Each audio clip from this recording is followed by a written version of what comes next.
Hello, good day, everyone. I'm so glad and excited to be here today, coming up live to have you here on this platform. I'm very super excited to be here. I want to welcome everyone who have been able to make this day to be part of this long awaiting boot camp. I'm very happy. I'm glad that you're able to make it. Welcome once again to the exceptional EHOs Bootcamp Day 1. Day 1. And today we shall be looking at unveiling the opportunities in environmental health practice in the 21st century. All right. Good day once again, everyone. I am Ejiro Glory Uyoke, your host and facilitator for this 3 days boot camp, specially organized for you. I mean you, a trained environmental health officer. Whether you're practicing or not, employed or not, or still in the 4 walls of learning, you're still schooling, you are an environmental health officer in the making. I say welcome once again to this boot camp. All right. This boot camp is a way of giving back to the profession, my own contribution, my own way of being grateful for being trained as an environmental health officer. Of course, I'm so much super excited to be one. I'm proud of it. I'm proud of myself wherever I go because I'm so glad I'm able to realize the various opportunities to make it big time in the profession. And I don't want to keep it to myself, and so I want to share it to you, my colleagues. I want to share it to you, my fellow professionals, so that it is going to have a long way impacting into your life and practices as well. All right. Okay, today we're not going to waste so much of our time. We'll go straight into the topic of today.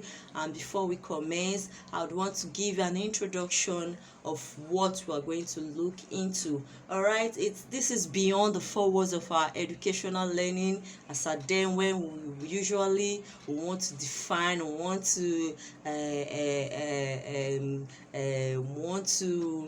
want to give all our intellectual knowledge about what we think we know, want to explore our knowledge. In those days it was a kind of competition among ourselves in school then and all that. But life outside the school, life outside the 4 walls of learning is different from the 4 walls of learning. All right, so it's two different things entirely. So for the purpose of this training, the purpose of this boot camp, I'm going to make an introductory definition of what environmental health is all about.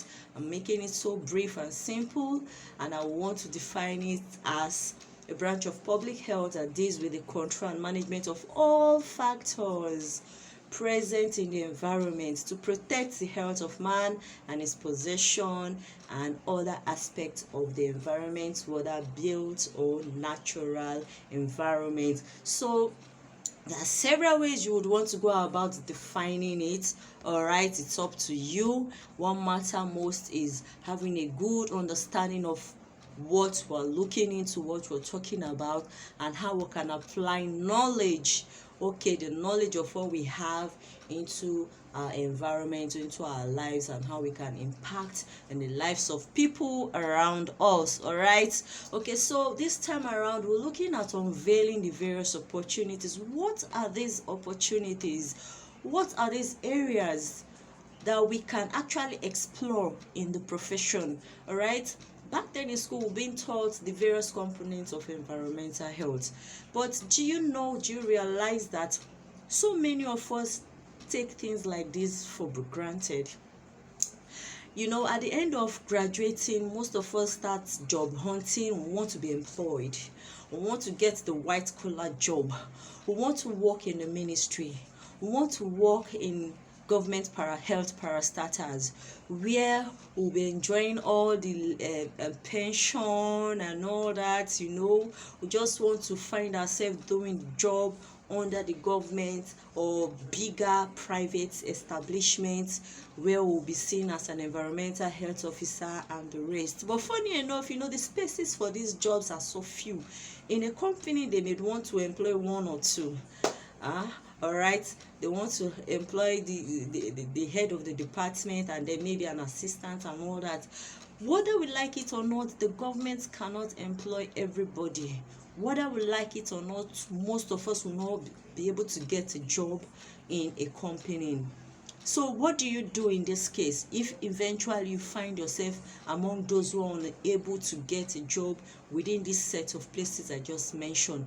Do you have to live your life like that? Do you have to get frustrated and want to go into something else that is beyond what you actually desire for yourself within your profession? You know, many people in the professional body today are being frustrated, and majority of them have actually left the profession because they feel they can't make a living out of it.